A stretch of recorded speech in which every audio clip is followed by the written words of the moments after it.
ডিজেলের যে পরিমাণ দাম বাড়ানো হয়েছে তাতে মূল্যস্ফীতি ঘটবে না বলে জানিয়েছেন বাণিজ্য এবং বস্ত্র ও পাটমন্ত্রী খন্দকার আব্দুল মুক্তাদির।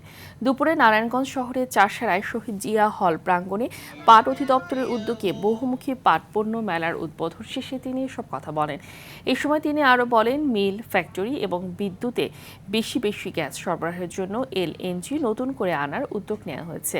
অনুষ্ঠানে আরও উপস্থিত ছিলেন বস্ত্র ও পাট প্রতিমন্ত্রী শরীফুল আলম, স্থানীয় সংসদ সদস্য আবুল কালাম, জেলা প্রশাসক রায়হান কবির সহ অন্যান্যরা। 200 কিলোমিটার একটা ট্রাক আসার জন্য লাগে 30 লিটার তেল। একটা ট্রাক পরিবহন করে 10,000 কেজি।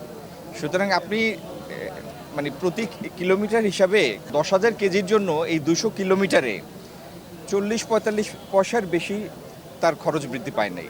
সুতরাং ডিজেলের কারণে, মূল্যবৃদ্ধির কারণে যে মূল্যস্ফীতি ঘটবে সেই পরিমাণ মূল্য তো বৃদ্ধি হয় নাই।